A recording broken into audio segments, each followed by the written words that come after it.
now here to have a little conversation around the topic of AI readiness, right? In fact, this is a extremely hot topic that we all know is taking place. Many countries are definitely doing that. In fact, the last count that I did with the global statistics is I believe there are 36 countries that have put up an AI initiative paper, right?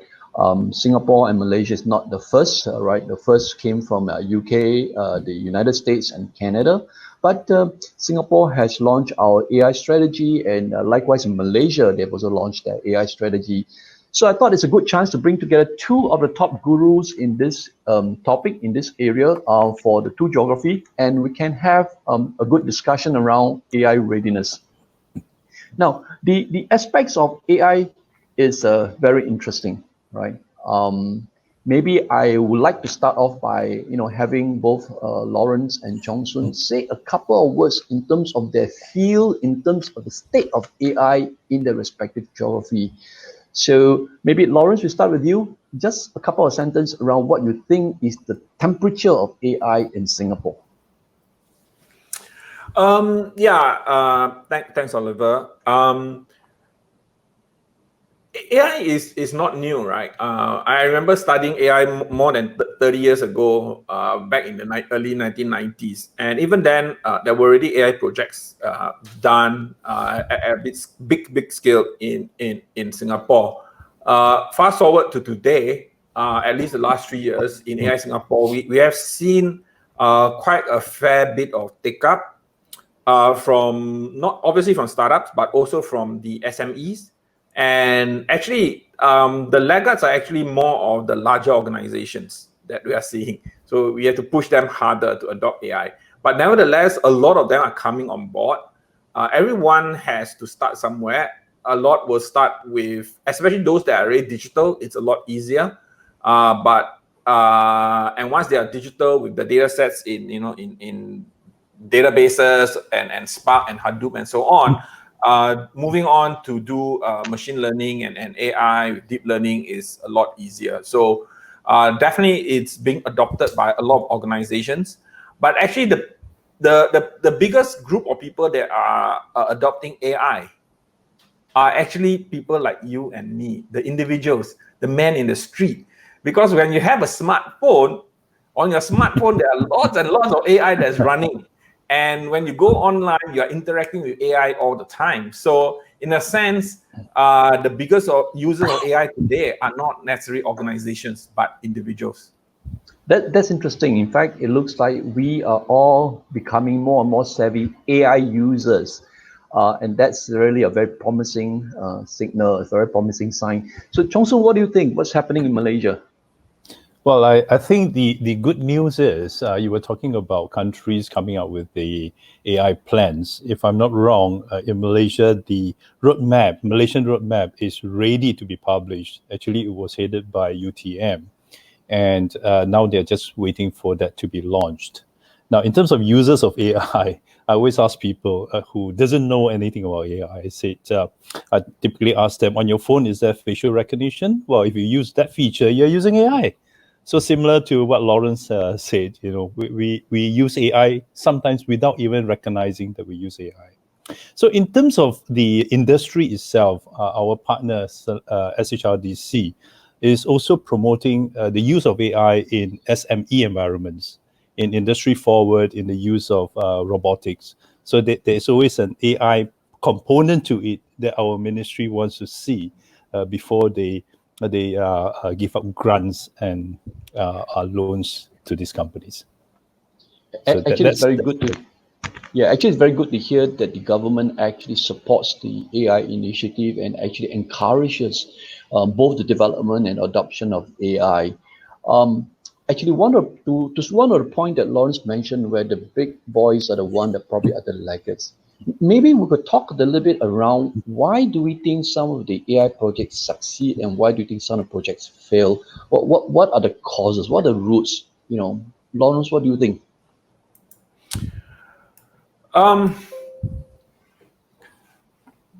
Very often, a lot of AI projects are started because the boss read about something interesting in the paper, and then basically turn around and tell the people, his staff, right? Let's do an AI project. Those are projects often will not succeed. I feel, because to do AI because someone else is doing and you want to do, your organization, if not ready, you do not have the necessary foundation to get started.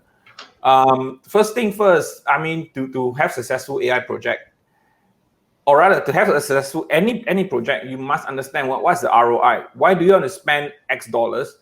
How much can you benefit out of that X dollars? What sort of investment is that you're going to put in? What are the returns you're going to get?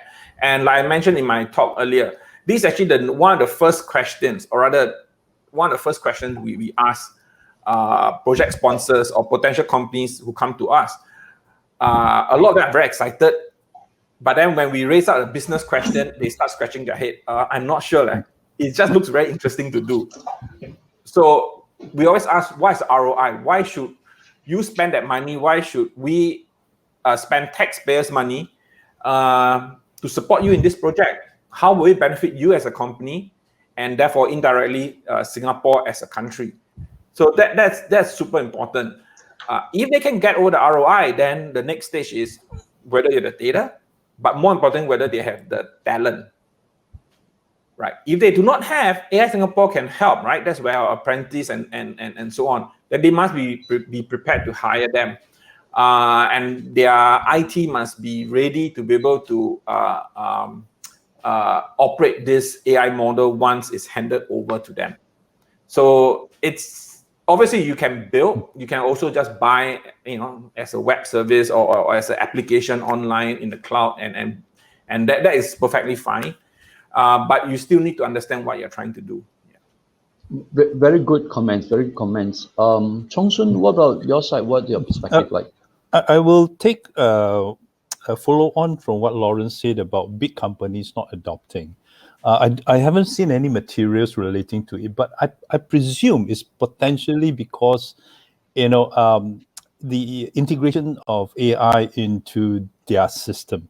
Because most big companies have very sophisticated data sets, data systems like SAP and so on. And if you put in let's say, a data scientist into it without fully integration. Earlier, we heard about, or rather, I was privy to a talk on talking about cross-training. When they hire new people, they don't cross-train the experts. Yep. So you are a data scientist, but you don't know the business process. And similarly, the business process thought, wow, AI is such a super duper thing. I don't want to get involved. So potentially, to me, that might be the problem. In fact, over time, there are many literature to talk about why AI succeed and not succeed. One of the factors that have been raised is timing. Sometimes it's timing, not necessarily timing of technology and the maturity of technology, but the timing within the organization that's adopting the AI solution. Are the people ready?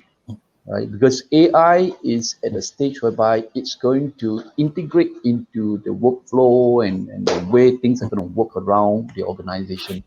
So maybe I'll hear comments around this aspect of timing, perhaps from a technology standpoint as well, but more importantly from the readiness of the company. What do both of you think? Maybe I can just share one use case, right? So we were brought in to help one of the agencies a while back, and they wanted to do a 100E project with us. Obviously, they want to build some AI models to do some analysis and so on and so forth, prediction. And we did a discovery workshop, and from the discovery workshop, we knew and we shared with them that from a timing perspective, they're actually not ready. They're actually one step behind because their infrastructure was not ready. They did not have the infrastructure and the data processes to be in place to actually collect data in a repeatable manner, consistent manner, and have the data clean and so on, so that it can then be fed to an AI model. So they had to take one step back to relook at their whole IT infrastructure and then build that to be ready for AI. In fact, Lawrence, I like your metrics that you have, right? AI unaware, AI aware, AI competent, and so on and so forth. So that actually helps the company to sit back and say, hey, Yes. let's think through again, which Yes. stage are we before we start to think about putting the dollar into investing in AI solution. What's it like in Malaysia, Chong Sun? What do you think? That is, I think, one of the key tools that potential AI adopters need to use. There's a AI assessment, a readiness assessment. So we are pleased to see that MDEC has actually brought in a AI assessment tool into Malaysia 2 months ago, and I'm hopeful that AI Singapore will work with us as well to bring in the second tool. The reason for that is quite simple. You mentioned about timing. Time is money. So when you talk about data and if you don't have ready data, you think you want to go into it, and then you build out a data set, takes a year. The market has moved on, so you have missed the opportunity to bring out a new product or new solution. So I think this is quite key to any implementation. The timing, or rather the awareness of timing or the awareness of readiness through some assessment.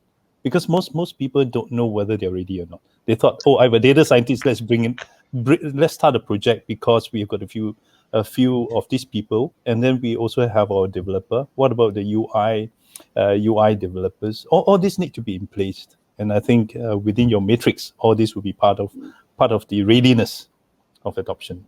Yeah, and I know many organizations start to think that as long as I hire 2 data scientists, it solves my problem. They'll figure out what happens, right? There is a little concept around the fact that in the traditional IT solution, right, you know what you want, and you have the algorithm. It produces the outcome, right? Yeah. But in AI, the formula tends to be reversed. You have a lot of data that seems to be successful or not working, right? And you know what you want, but you don't have the algorithm to put things together. And really through the process, you have to figure out what are the rules that need to be built. So is data really that important? It seems that we have this few discussion around this. So how critical, how important is data to support an AI solution? Maybe Chong Soon, I start with you this time. Your thoughts around the critical relevance of data, not just data, perhaps more complete and comprehensive data sets to support the initiation of an AI project. Sorry, I when you talked about that, the first thought I have in mind is GIGO. During our younger days, we talk about that garbage in, garbage out. You've got a whole lot of data. If they're not properly cleansed, if they're not data that you need in order to meet your business goal, I mean, it's just as good as just throwing money to build something that's nice but not functional. So it's ultimately important to have good data set, not only existing, but even new data that you may need to acquire through using sensors or other means. Yeah, Lawrence? I agree. I agree 100%. Right? Garbage in, garbage out. A lot of people think that I have a million, I have 2 million rows of data. I can do some fancy prediction. But when we look at it, if the data has no insights, then it's not going to help at all. Now, I always when people, one of the questions I always get is how much data do we need? Now, if they are doing some prediction of some sales forecast or whatever, right? We're not talking about deep learning where you need 10,000 and above data points to even classify one single image. My question is, well, if your sales pattern are predictable, how many points do you need to draw a straight line? 3 points, pretty good already. You can draw a relatively confident straight line with 3 points. So a lot of people have this misconception that I need to have a lot of data. You just need to have enough data to solve that business problem that you're looking at. And if you're trying to predict your sales cycle, and if your sales cycle is seasonal, maybe 3 years of data is enough, because 3 years covers all of the. I mean, over here, Singapore, Malaysia, we don't have seasons, but let's say further up north or down south, you have seasons, right? You have the 4 seasons. It covers the 4 seasons. And 3 years, hopefully it gives you some form of pattern. So 3 years of data is enough. Now, today, when you hear people saying, oh, I need big data to do a lot of this, it is just the machine learning way of building, doing prediction and classification. If you ask the I wouldn't use the word old school, you ask the classical statisticians, right? They say, I don't want so much data. I want clean, I want statistically important and enough data. I will build a hypothesis and then I'll prove out the model. And then after that, if the model say it's good with a high confidence, then that's it. They don't need all the data that a machine learning approach will come in. There are pros and cons to both, but I think we are moving towards the day when people are beginning to realize that going back to Chong Soon's point of view, right? No point having lots of data if it's all garbage. I'd rather have a lot smaller set of data that is properly curated, that is representative of the problem statement, and then use that to build the model. That sounds like very good advice. In fact, that clarifies some of this misconception that's available out there. I'm just looking at some of the Q&A in the board. One of them asked around the cost involved to participate in 100 experiment. I guess that's a question that we can take it offline if we talk further. The APARA team or the AI Singapore team would be happy to have a conversation with you to discuss how that can be moved forward together. A second question came from our friends from the Philippines. Right, they're asking if the Filipinos could participate in this program. I'm sure we can work out something, right? For the Filipino audience that have just raised the questions, you may like to know that on the 16th of September, there will be a partnership arrangement to be announced between APARA and the Cebu Technological University. And of course, we can even consider that question to be incorporated into that particular partnership itself. I think we've discussed quite a bit around the data and the success and failures of AI projects. I'm going to end off this roundtable with perhaps a brief discussion on how would you measure the success of an AI project? When do I put up my hand and say, wow, I'm done, let's celebrate? Or is this going to be an ongoing project that year after year, iteration is going to happen and you will never see the end of the tunnel? So Lawrence, maybe you'll kick this off and let me know what you think. How do you measure the success of an AI project? Well, I mean, a success will be, well, from a 100 perspective, when the customer sign off and they're happy and they come back for the second one, right?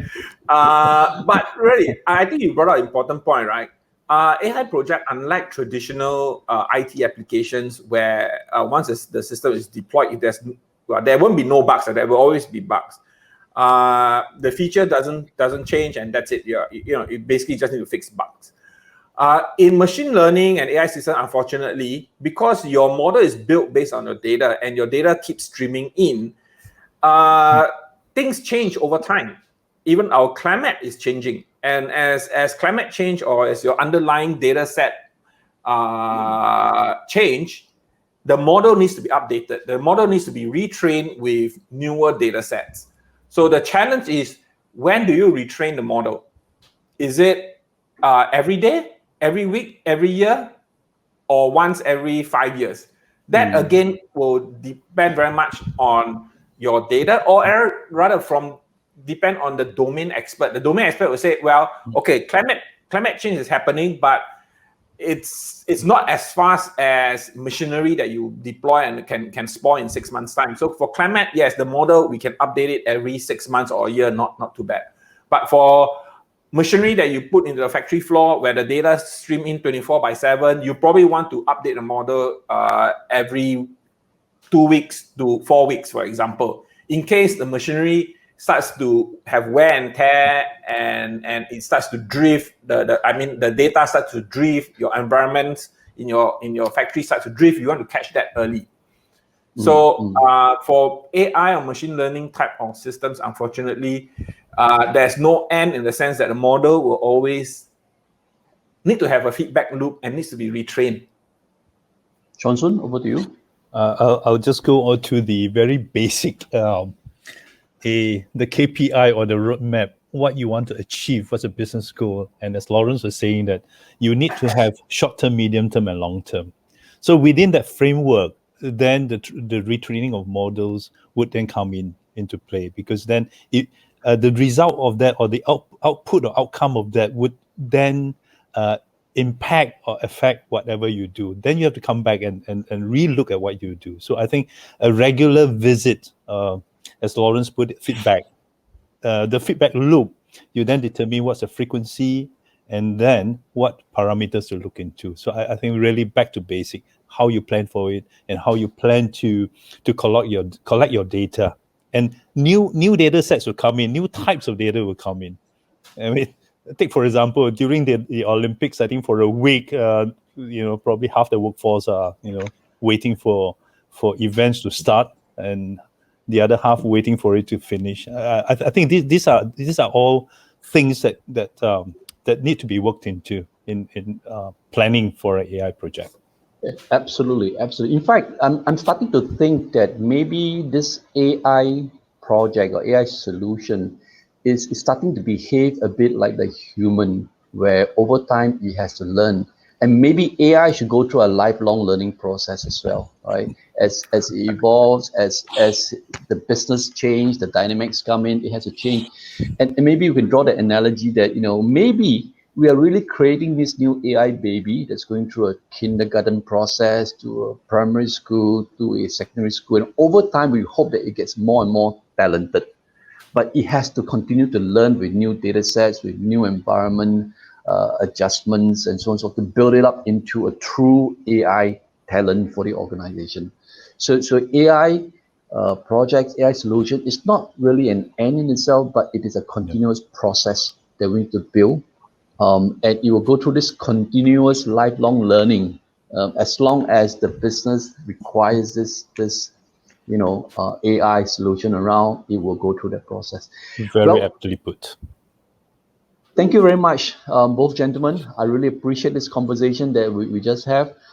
It's really wonderful to hear from you, Mr. Lawrence Liu, Director of AI Innovations in AI Singapore, and Mr. Yong Chong Sun, President of AIAR, Malaysia Autonomous Intelligence and Robotic Association. Your brilliant insights and the advice you've given is really fantastic. I believe the audience, that the claps itself demonstrates what they have enjoyed. Thank you so much. And for the audience, we'll see you in the next session, where we'll dive deeper into AI Singapore's index methodology around AI readiness.